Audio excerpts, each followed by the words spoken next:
आते ही क्यों हो इधर से, आते ही क्यों है ट्रैक्टर बड़े? ये तो गलत है।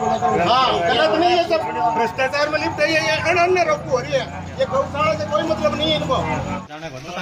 तो जाने नहीं तो बचा आराम से तो बात कर लेना, तरीका तो होना चाहिए ना बात करना का तरीका। मैंने तो करी समझी नहीं, दूसरी लड़ाई करे मैं कोई और कोई की लड़ाई थोड़ी करे, गौशाला में किवाया ये बुला रहे हैं।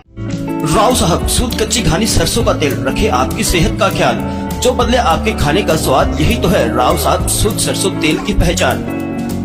चिड़ावा शहर से इस वक्त की बड़ी खबर। चिड़ावा पुलिस थाने की हेड कांस्टेबल पर लगा अभद्र व्यवहार करने का आरोप।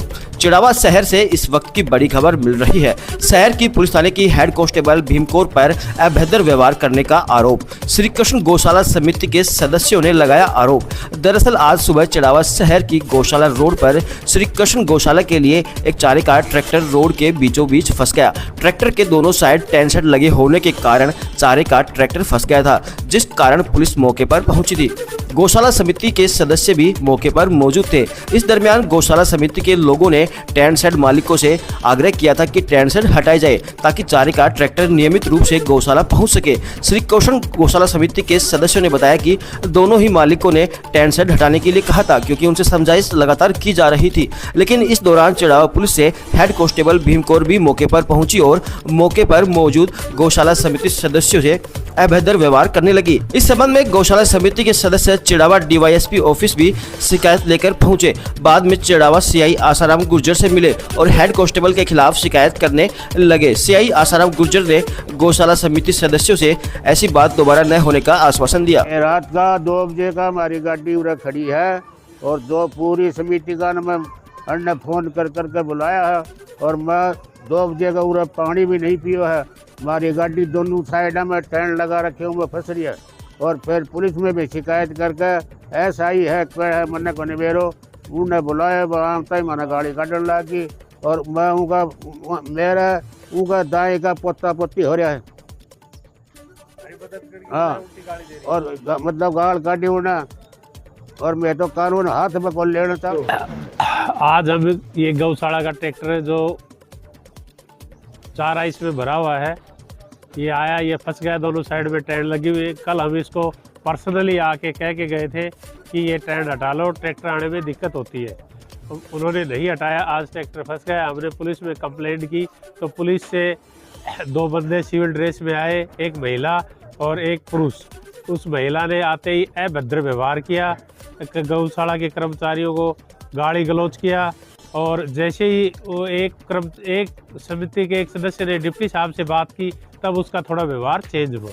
उससे पहले वो ट्रैक्टर वाले को धमकाने लगी, ट्रैक्टर यहाँ से लाते ही क्यों हो, ये आम रास्ता नहीं है, आपने रास्ता जाम कर दिया।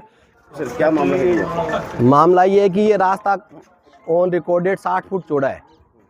लोगों ने इस पे धीरे धीरे इस पे एनक्रोचमेंट करके और इस रास्ते को इतना छोटा कर दिया कि यहाँ से आवागमन बड़ा दिक्कत हो गई। अब यहाँ पे पास में गौशाला है, गौशाला में 450 गायें हैं और वो गायें भूखी खड़ी है। ये जो तूड़े के ट्रक आते हैं, जो चारा आता है, हम इनको 2-3 दिन पहले सबसे हाथ जोड़ के रिक्वेस्ट करके गए कि भैया आपने जो टेंट लगा रखी है आप इसको हटा लो, परंतु इन्होंने माने नहीं। और जब गौशाला का ट्रैक्टर आता है तो ये जो लेडीज होती है वो सब आगे आके खड़ी हो जाती है ताकि उनके विरुद्ध कोई भी ट्रैक्टर वाले और गौशाले वाले कुछ कार्रवाई नहीं कर सके।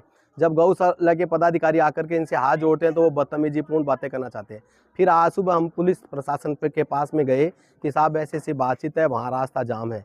तो जो पुलिस प्रशासन से जो भी बंदा आया उसने आकर के गौशाला के पदाधिकारियों को धमकाना शुरू कर दिया, जो कि मूल रूप से गलत है, क्योंकि ट्रैक्टर का जब रास्ता यही है तो ट्रैक्टर इधर से ही आएगा, इधर से ही जाएगा। तो प्रशासन या तो इसमें पर्याप्त कार्यवाही करे, अन्यथा तो फिर इसके लिए जन आंदोलन को शुरुआत किया जा सकता है। और इस अवसर पर जो भी जनता खड़ी थी उसने सबने ये कहा कि गौशाला सही है और गौशाला का ये काम होना चाहिए। इस कार्यवाही के लिए चाहे हमें हाई कोर्ट तक जाना पड़े, हम इस कार्यवाही से कभी भी पीछे नहीं हटेंगे। फिर जनसामान्य का जो नुकसान होगा उसके लिए व्यक्तिगत रूप से जनसामान्य जिम्मेदार होगा। जो पुलिसकर्मी है वो चूंकि सिंपल ड्रेस में थे इसलिए उनको मैं आइडेंटिफाई नहीं कर पाया वो कौन है, किंतु आते ही उन्होंने हमारे पदाधिकारियों को ये कहा कि ये ट्रैक्टर इधर से क्यों आया, आप ये गलत रास्ते से क्यों लेके आए हो, इधर से ट्रैक्टर आना ही नहीं चाहिए। तो जब रास्ता ही वही है तो ट्रैक्टर उधर से ही आएगा, दूसरी तरफ से आएगा कैसे रास्ता। और ये तो प्रशासन को अगर नहीं भी रास्ता हो तो खुलवा के देना चाहिए, क्योंकि गवर्नमेंट ऑफ राजस्थान का ये रूल है कि गौशाला के लिए अनुदान देती है, गौशाला के हितों को सुनता है। और इस संबंध में हम आज एसपी साहब से और कलेक्टर साहब से सबसे मिलेंगे। पहले प्राथमिकता के क्रम पे हमारा ये कार्यक्रम रहेगा।